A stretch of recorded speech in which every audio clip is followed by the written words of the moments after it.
Now, we stand at the start of a new generation of Dungeons & Dragons, and today we're going to introduce some of what's in store for us as we embark on an initiative that we call ONE D&D.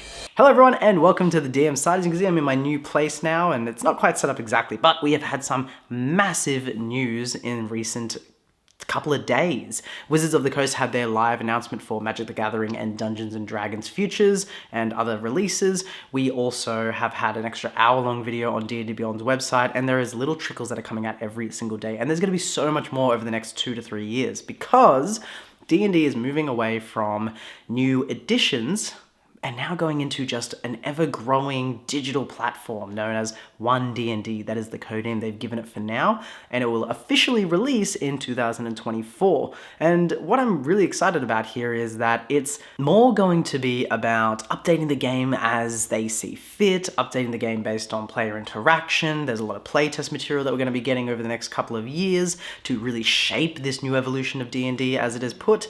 And realistically, we live in a digital world now where we don't need to have these long gaps between editions and then change the larger rules or have these large errata PDFs like we saw with Princes of the Apocalypse to fix glaring issues. It's now something that realistically Wizards of the Coast can actually just update as they are going and look back on and look at the feedback and go, well, we'll just update this with a sort of patch, almost kind of like, video games. So it's going to be huge. There are massive digital resources that are being built and I'm very excited about it. The move into ONE D&D doesn't mean you can't use 5th edition campaign guides and campaign stories anymore in the adventures, because they are actually going to be backwards compatible. You'll still be able to go back and play those stories and just use the newer rules. I'm wondering how much they're going to lean into that. For example, with Descent into Avernus, I used the book to plan my sessions. I use it to read up on things while my players are discussing what options they might have for progressing the story.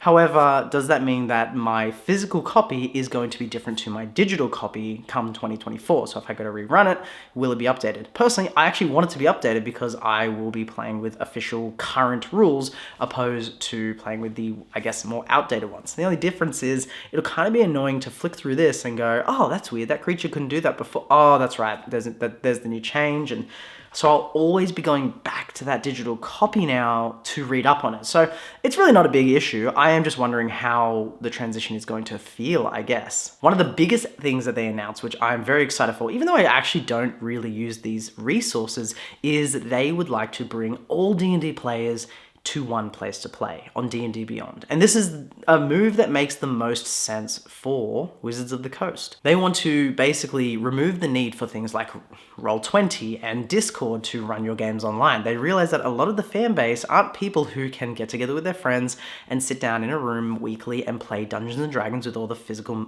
minis. Now, I'm very lucky. I do have 2 groups that I play with. They're very good friends, and so I will obviously still be playing in person with everyone. But for those who play with friends overseas or make groups online and build these connections and friendships, Roll20 and Discord and other means of playing online have been fantastic. And it's going to be so great to actually have that all in one place on D&D Beyond. I'm assuming there will be a subscription to actually use the resource materials.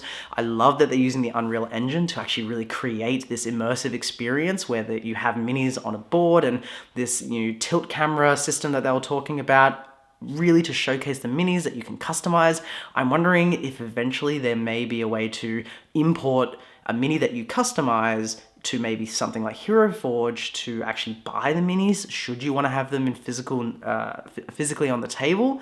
So there's a lot they can really do with that, and I'm really excited because I think it's just something that everyone really needs. I'm keen to try it out and actually use it because I would love to play games with friends who do live overseas, but we don't. And on top of that, I plan on traveling eventually, and so it'd be nice to not have to, stop playing Dungeons & Dragons because I decide to live in another country for a brief period of time. So this is a welcome addition, a welcome change. I love that it's all going to be in one place, and it looks like it's going to be really cool. It will come with a lot of hiccups along the way, but to be fair, that's what systems have, and it's going to take everyone's feedback to slowly make that better. Now, one of the big things is they did mention physical and digital bundles for the books. And that got me very excited when I heard the announcement. I was like, yes, finally, I don't want to buy the book twice. Even if I pay a little bit more on top just to get both the physical and the actual digital book with a code, that would be amazing. And I've already seen a lot of people talking online about how this is one of the best things that they have announced. I do want to point out that if you actually go and watch the Dragonlance, the More to Know About Dragonlance video they released not too long after the live stream, it is mentioned in there that the Dragonlance bundle is the first one they're going to be doing for digital and digital and physical. However, they did make it very clear that is a test product. They have not committed to actually doing this for all the future books. They want to see if this is, I guess, financially worth it for them. So fingers crossed it is, because I would love to be able to pay for my physical copy and get a digital code for my digital book. Even if it only comes in like a special bundle where I have to pay a little bit more to get the extra things like DM screens, maybe some extra minis, maybe some cool maps that will help me along the way. I'm okay with that sort of stuff because I can justify the price not only for the digital and the physical book, but also the little extra bits along the way. And starting right now, they already have playtest material that is up, and over the next 2 years, they are going to be slowly drip feeding and releasing playtest material, this, our Unearthed Arcana style stuff. So that way everyone can give their feedback on what works, see what they liked about the new rules, about the new backgrounds, about the new races. Yes, there's new races. And then, all the other changes that they are thinking of making. What matters here though is that we all understand that this is playtest material. This is not official rules. There is one group I run Dungeons and Dragons for.